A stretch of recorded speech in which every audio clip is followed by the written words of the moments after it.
And this global cafe is an event for optimists. Our world today has very significant challenges. But then if you look back 50 years ago, there were some very significant challenges facing the world then.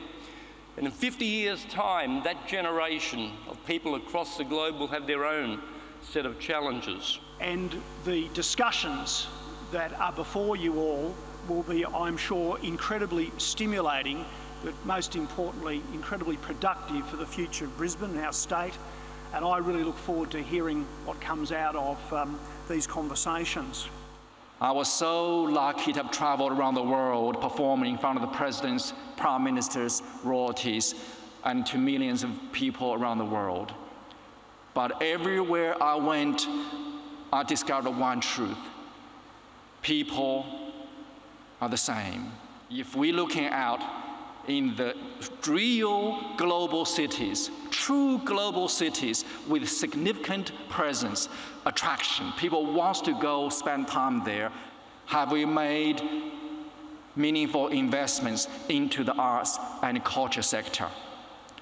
Because after all, they also create incredible new jobs over the years, but also what a legacy that we're going to leave behind is immeasurable. Achieving food security and sustainability for 9.6 billion people. If you look at the first statement, which I rather like, he who has bread has many troubles. He who has none has only one. Globally in 2010, which is the latest figures I've got, more people were killed by vitamin A deficiency than HIV, AIDS, or TB or malaria put together. This is a striking statistics. So making sick people better is important, but a preactive way of doing this is by feeding them properly. Healthcare is technology heavy, it's a cornucopia of innovation, it's all great.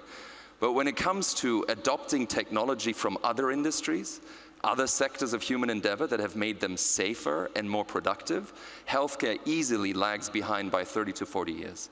There's a very uneven distribution of health across the world. In those dark green countries, people live to around 80, and the lighter it gets, the less long you live, till in Africa, people only live to around 50. And there's no biological reason at all that we shouldn't all live to 80 or beyond.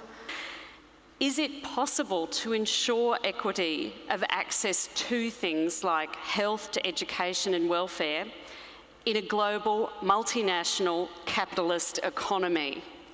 I think the issue is therefore not so much how wealthy you are, but what you do with the fruits of your wealth.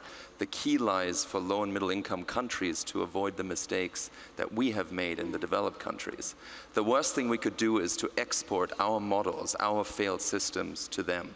Infectious disease control through vaccination is the single best public health measure that we have after clean food and water.